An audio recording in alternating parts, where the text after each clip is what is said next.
And so I should have, red flag should have been going on by this point. And it was not one of my greater days. We had found in some glassware and stuff pulled out, and of course he had a meth lab in there. But you start looking for those things, especially if you have a rental. You go in, you're doing, you know, I'm here to fix the broken window that you have, and you start seeing you have a fully functional stove, but you're using a 2-burner electric stove, or you have the really bright ones have the little gas propane cooking stoves in their living room or in the kitchen, and they're using those. And what they're doing is they're taking flammable solvents, mixing it with some of the other chemicals, putting it on an open flame, which off-gasses it, and then it, yeah, you can see where that goes. Just, and then it catches into a big fire, and then you'll see signs of fire in the kitchen or in the living room. And nylon carpet, the old nylon carpet that's in a lot of the rental units, you'll see it singed and burned, and they'll like, oh, I had a grease fire in your kitchen. So you got to look for those things that are out of norm, out of place, and that is a really good indicator for what is the way. That's what we teach our basic cops. That we teach our social workers. They've got a new name, Department of Health and Human Services, but it's the child advocates. They go out into the homes, and when they're there, that's what we teach them. Is if you're out there on a home visit and you start seeing things that are out of place, realize that that's probably a bad thing, so get yourself out of it. We build in procedures that if, you know, that's the bad stuff. This thing is made with, it starts with the pseudoephedrine, they break it down with some sort of methanol alcohol base, then they turn it in and add phosphorus and iodine to it, and those two absolutely hate each other. They're two powders, they're two dry chemicals, and they immediately start putting off heat, and they immediately start putting off a deadly gas called phosphine. That is, it's immediately dangerous to life and health, is what that chemical is considered. It attaches to the iodine and phosphorus, which gets airborne. It goes around and it attaches to the sheetrock or drywall, and then the acid burns into the drywall, and then it sits there just for months, will off-gas, just little pieces and little pieces of molecules in there, and that's what's inherently dangerous about moving into a meth home, is people move out and they leave all this contamination behind. And we're running a little bit past 5, and I think just as with Brian's wildcard presentation last month, we'll let the Q&A roll. Yep. As long as people are interested, we can keep going, and I think everyone's engrossed, so this isn't really a necessary interruption, but I just want to let you know we're a couple Sure. past. It is, and there is, that's why I gave you these pamphlets. You can kind of see, because it'll give you something to study. It answers some of the questions. It's designed for the property owner, for the community member, and how to protect yourselves and what to do. If you ever have a question, the Boulder County Drug Task Force over here in Boulder is well trained in how to respond and what to do. Our phone number's on the front. You can get a hold of me, and I can answer the questions for you too. I spend a lot of time throughout the Rocky Mountain region answering different people's questions, so it's not a resource. You don't have to go through this alone. I'm sorry, but I missed your name. Oh, sure. I'm sorry. It's Tim Lewis. Tim Lewis, thank you. Yes, you had a question? Yeah, how does Colorado rank as far as methamphetamine use? We are about in the middle of it. It's pretty much a steady, the West Coast has some real problems, and the middle southeast has some problems, and it's expanding to the east, so there's a lot of concern. Before we were trying to convince Washington and the East Coast we had a problem, and they were like, oh, it's not a problem, and then it hit them, and they really realized how much of an issue it was. So it's stable, it's stabilized here to some degree, and the other thing is that Mexico is, the Mexican drug cartels that have been bringing up cocaine here for decades figured out that this was a huge profit margin for them, and the meth was actually cutting into their cocaine profits. So they have set up huge manufacturing facilities in Mexico where they are manufacturing tons of methamphetamine and bringing it across the border in the United States. They're producing it, mass production makes for low cost, so they'll be able to ship it into Colorado, into our region, and charge a price that it's easier to buy from the Mexican drug cartels than it is to make it, because of the issues that they know we're always, as cops, hunting for the meth labs, so it's easier just to buy from the dealers than it is to make it. So that has helped reduce the number of meth labs we're having, but they're still out there.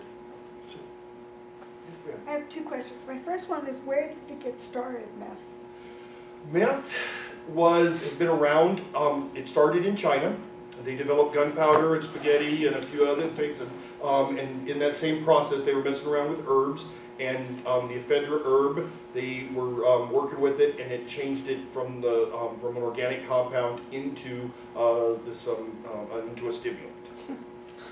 Interesting. And my other question was, a long time ago, I was told that if there's some kind of illegal activity in a rental home, that even though whatever that was, the people were taken out of the home, that the house could be held for evidence and you wouldn't be able to rent it.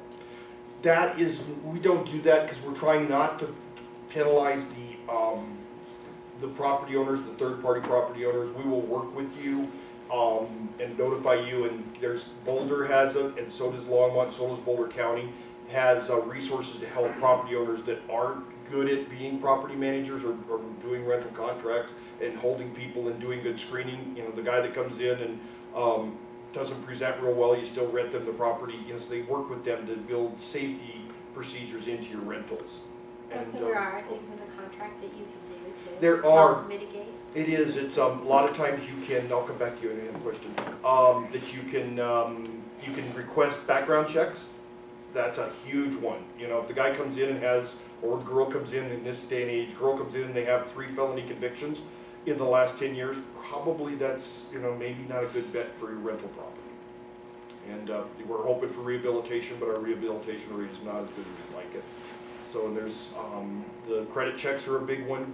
You protect yourself both on the financial side, but credit, we're finding if they're starting on that if they're having trouble with But credit. is there like clauses that you can put in the contract? They that do, will and help be advocate, or can you do an expulsion more quickly if you find that there's something? And you still have to follow the standard expulsion, but in the rental agreements, they help all 3 of the offices that relate to rental agreements. They help with property owners talk about criminal activity and then on-site inspections. That you as the property owner can come in with or without notice to inspect the property for the condition of the property. There's a lot of people that just don't take care of their property, and you want it for that reason, let alone for the criminal behaviors.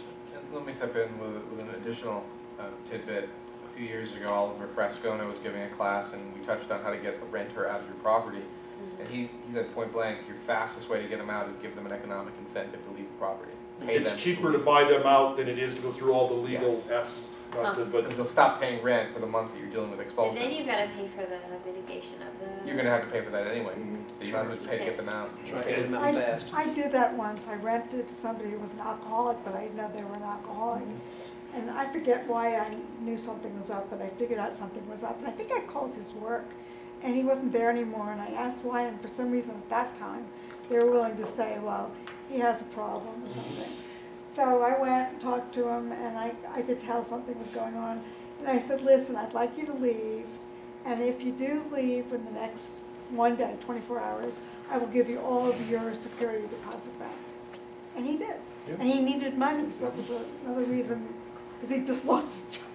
Yep, and it is, and that, the eviction is a headache, and it takes a process, and if they challenge it, you can, you know, there's a lot. It works if you have a good resource to help you through the eviction process. It does make a difference, but that is as a business person, it makes great sense. Yes, sir. So, you know, you always read about, oh, there's a meth house bust, but you never really think about what's the business plan, what's the business proposition. So, are these folks making meth for their own personal use? Most of them are. So it's just at that level, it's a small scale level, it's not a... It is the, when we were looking at maybe everyone was concerned, there was a lot more activity of maybe closing the borders. The Mexican drug cartel started shipping trained meth cooks into the United States and setting them up in locations, and they were doing the mass scale, 10 pounds at a time, 100 pounds at a time. Cooks. We've been able to root out most of those across the country, and we're back down to the mom and pops. Most of those people are, a lot of them are trying to do it for profit, but they get hooked up into their drug themselves, and then they become unstable and can't manage their business, so their business plan collapses. When in the Fatal flaw to the business plan. we had when we